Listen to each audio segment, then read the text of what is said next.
All right, you guys. I'm doing a review of this Willie Lynch letter. I found a video on YouTube, and it's kind of breaking it down, but I want to break it down even more so that we can all understand it. I think this when I was coming up in my 20s, this letter was something that was circulating in the Black community, and I believed it kind of helped us to understand what we were dealing with. But for some reason, it's not being circulated anymore. And just not many people have heard of it, but they don't really know what the Willie Lynch letter is. And then there are those that say that it's not real, that somebody made it up, it never really happened. But my thing is this: if you listen to the plan that this white man, Willie Lynch, had for slave owners in order to control their slaves, and saying that if they used his method, that the slave would be perpetually under his control without him having to be there for at least 3, 4, 500 years. Now, you all just judge this for yourself. Listen to what this man is saying and how he was teaching these white plantation owners how to keep the slaves in check and what to do and what result he would get from doing this. And then you make the determine, are we still under this programming that happened way back during slavery? And are we passing the programming down generation after generation? Because if we weren't, then why would it still be happening? So you just check out what he's saying, and I'm gonna jump in every now and then and insert my thoughts into what's being said. Okay, check it out. This is the Willie Lynch letter. This is the greeting. This is Willie Lynch. The beginning of the letter. He's thanking the slave owners for inviting him to come to share his method of control with them. This speech was delivered by Willie Lynch on the bank of the James River in the colony of Virginia in 1712. Lynch was a British slave owner in the West Indies. He was invited to the colony of Virginia in 1712 to teach his methods to slave owners there. The term lynching is derived from his name. Greetings. Gentlemen, I greet you here on the bank of the James River in the year of our Lord 1712. First, I should thank you, the gentlemen of the colony of Virginia, for bringing me here. I am here to help you solve some of your problems with slaves. Your invitation reached me on my modest plantation in the West Indies, where I have experimented with some of the newest and still have the oldest methods for control of slaves. Ancient Rome would envy us if my program is implemented. As our boat sailed south on the James River, named for our illustrious king, whose version of the Bible we cherish, I saw enough to know that your problem is not unique.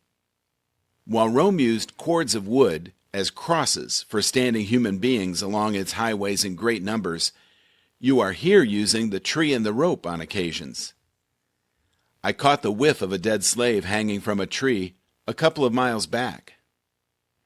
You are not only losing valuable stock by hangings, you are having uprisings. Slaves are running away.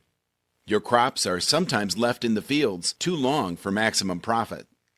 You suffer occasional fires. Your animals are killed. Gentlemen, you know what your problems are. I do not need to elaborate. I am not here to enumerate your problem. I am here to introduce you to a method of solving them. And understand this, his method of solving these problems, uprising, slaves setting fire to the plantation, revolts, all of these things that they were experiencing with slaves attacking them. You know, this method is what he put in place where the slave master and his white people, his family and everybody could feel comfortable around the slaves and not be in fear of their lives anymore if his program was implemented. So continue to listen.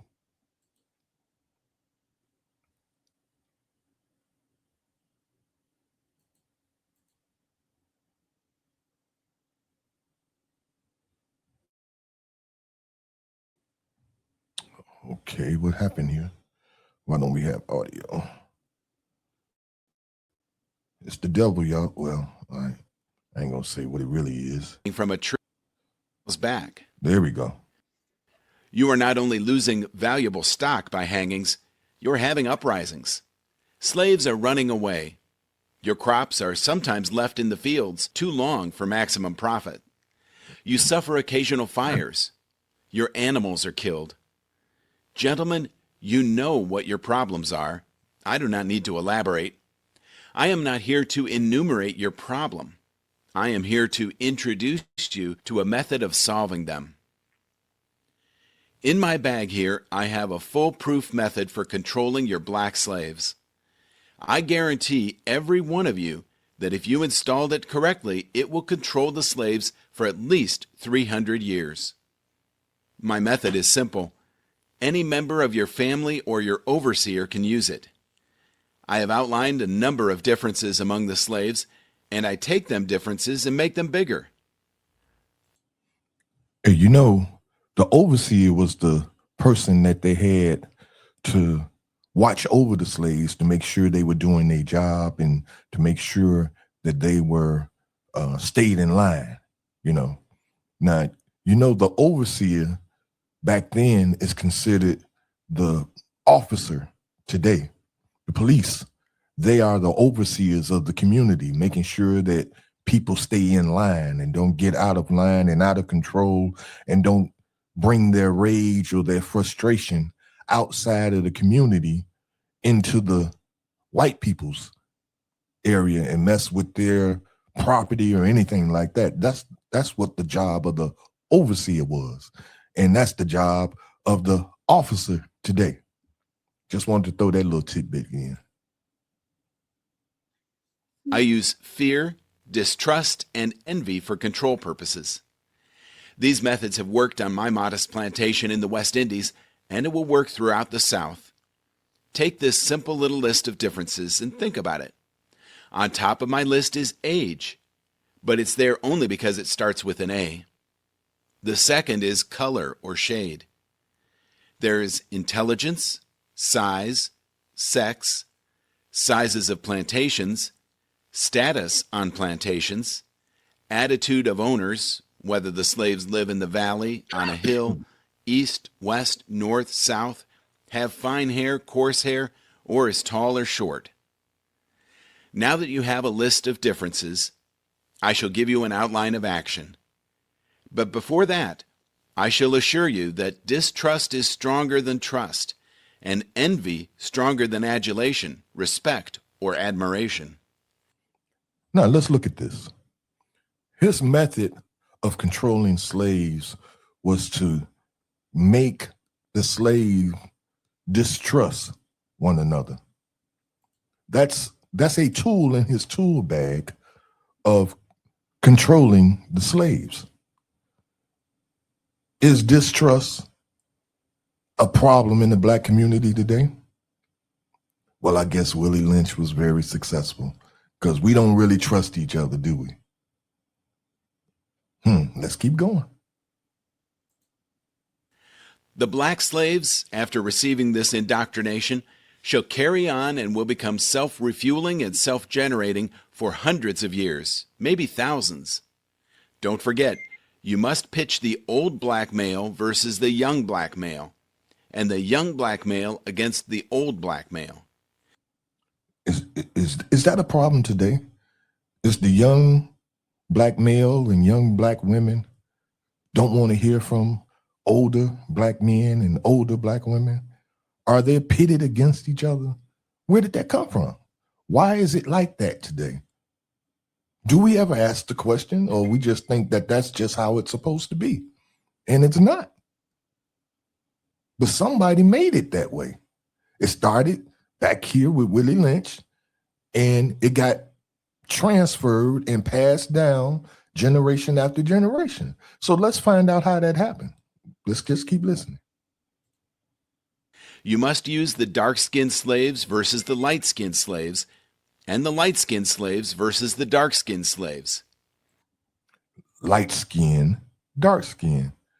Light skinned slaves seem to got treated better than dark skinned slaves. We all heard the stories. The light skinned slaves were considered the house niggas. They brought them into the house so that there would be envy and jealousy that was built up and created by the dark skinned slaves against the light skinned slaves. See, this thing of envy and separation and lack and non-trust, all of this stuff is a part of the degradation of the Black race that still is being perpetuated today. We are still experiencing and we're still under the brainwashing and control and programming of this Willie Lynch program. And you guys got to see this.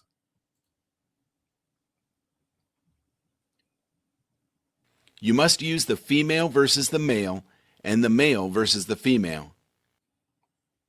Turning the man against his woman, turning the woman against her man. This is part of the programming, the separation part, separating the man from his woman.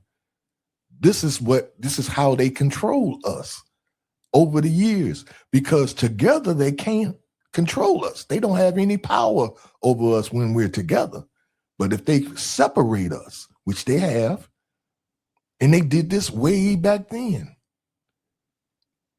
and it's still working today, brothers and sisters. Man, you guys got to see this. You must also have your white servants and overseers distrust all blacks. But it is necessary that your slaves trust and depend on us. They must love, respect, and trust only us. Gentlemen, these kits are your keys to control. Use them. Have your wives and children use them. Never miss an opportunity. If used intensely for 1 year, the slaves themselves will remain perpetually distrustful.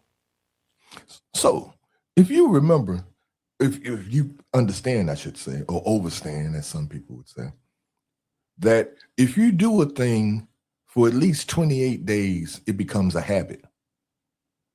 You know, this is a part of that same type of programming. I mean, for people that want to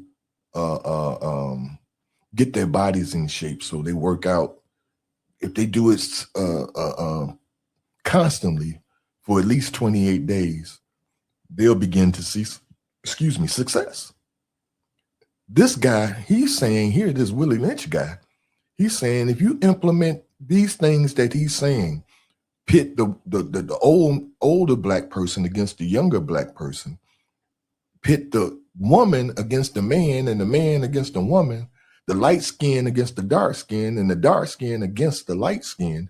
If you continue to, and then he even went into where you live, East Coast, West Coast, what plantation you was on, what set you repping.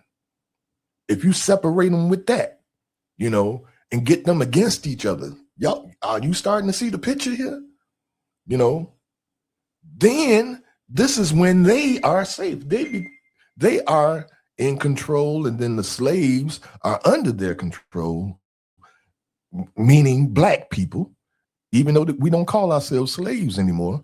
But are we really free? And are we really free to be who we were created by God to be? Or is this Willie Lynch program still in effect?